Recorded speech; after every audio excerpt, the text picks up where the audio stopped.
Great. Gary, thank you very much for taking the time. Obviously, it's a huge year ahead for Qatar Airways, for Doha, with the hosting of the World Cup. So I'm assuming that there's been unprecedented interest in travelling to Doha? We've seen exceptional interest over the last sort of 4 or 5 months. Obviously, the qualifying's not yet completed for the World Cup, but obviously England qualified a couple of weeks ago. Ireland, unfortunately, won't be making it. But we've seen real interest. I think it's going to be exciting. It's the first time that the events have been hosted in the winter. First time in the Middle East. It's a huge opportunity for Qatar to show itself off on a global stage. But what does this mean specifically for Qatar Airways as a carrier? Obviously, we're the home carrier. We fly to over 140 destinations worldwide, so we have the ability to bring people into Doha without the need of a transit. And we will be making a massive splash as the home carrier for the tournament. Do you think that it is the ideal opportunity, not just for Qatar Airways but also for Qatar Tourism, is to establish Doha as a go-to destination rather than a go-through destination? I think it's no secret that we've been playing catch-up to our friends in the Middle East for some while. I think this gives us a global platform in which to play some significant catch-up. And certainly, the way that we see it is Qatar's not only a great stopover point, as people stop over, we'll see them want to come back and holiday and use their leisure time as a destination in its own right going forward. So that definitely is part of the roadmap for us. You say that Doha and Qatar is looking to play catch-up with your Gulf neighbours, and that is absolutely true.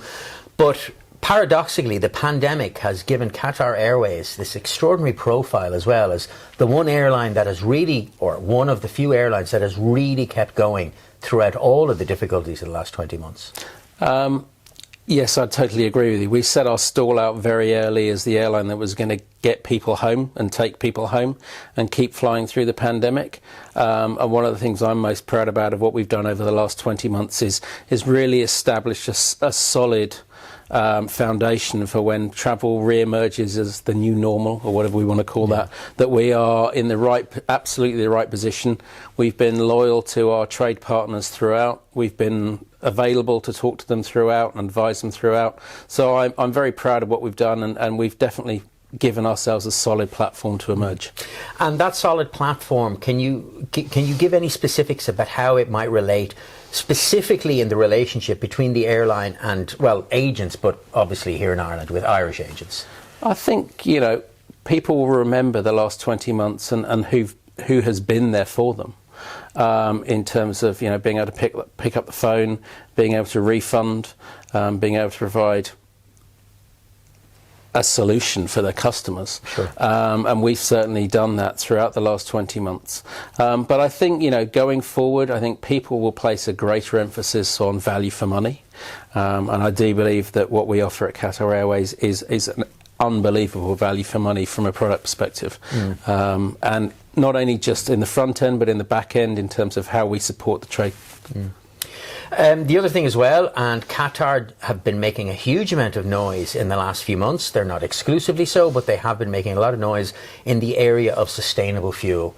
Can you talk to me a bit about, well, first of all, does it seem like, it seems to the uninitiated, it seems like a contradiction in terms. An airline that's talking about sustainability.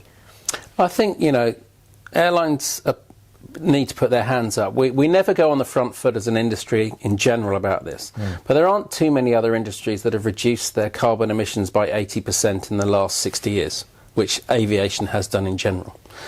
There's been enormous improvements in technology, in engines, in aircraft design, and Qatar Airways has one of the youngest long-haul fleets on the planet, whether that's through the 787 Dreamliner or the A350.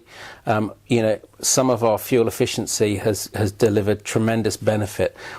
And not only that, we've removed the in-flight magazine from the aircraft, we've removed duty-free, and they're all weight.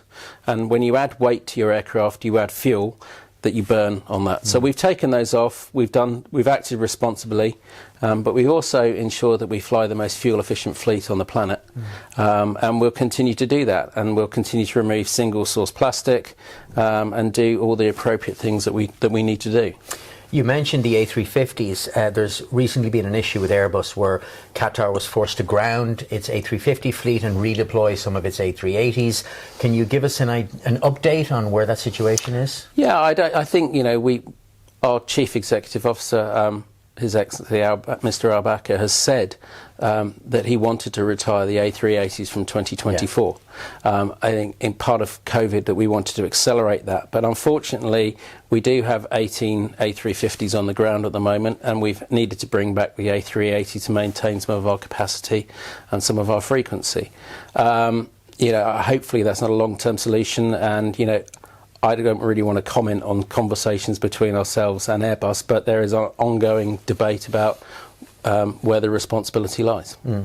And when do you see Qatar Airways resuming its full schedule of flights? I go from periods of real optimism, and then we hark back to last Thursday with the announcement of the new variant. It's so difficult to predict that. I think the travel industry is so fragile at the moment in terms of consumer confidence. We seem to go through a period of, it's looking good, and then we take a step back. So I really don't think, most commentators have said that we don't expect to see aviation numbers back until 24, 25 in terms of that. I mean, and obviously for airlines like Qatar, one of the big issues, and it's out of your hands, is the reopening of Australia. It's the loosening, although Thailand is open, the restrictions are quite onerous. It is tough to get in. It puts a lot of people off. So, I mean, to a certain extent, you are hostage to the fortune of these countries opening up. Yep. And, over the last 18 months, we've had to find opportunities where they exist.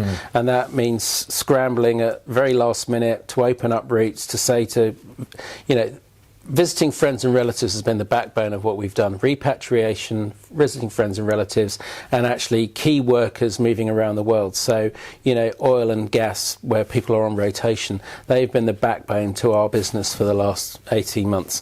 And not only that, but also cargo. Without the cargo component, we would have had to ground a lot more flights than we actually did.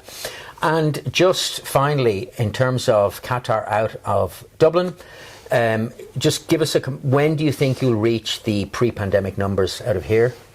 Looking at it again, some of the markets that our Dublin route has supported over the last pre-pandemic just aren't open for sale at the moment. So if you look at Australia, that's not available. New Zealand's not available. We've obviously had the lockdown of South Africa in the last couple of weeks. Yeah. It's wholly dependent on those markets reopening. We're committed to the Dublin route. We have a large cargo component on that, which helps us enormously. Sure. And my goal is to get it back as quickly as possible. But that's reliant on the world opening up for us. It goes back to the question we asked. Gary Kershaw, thank you very much. Thanks, Fionn.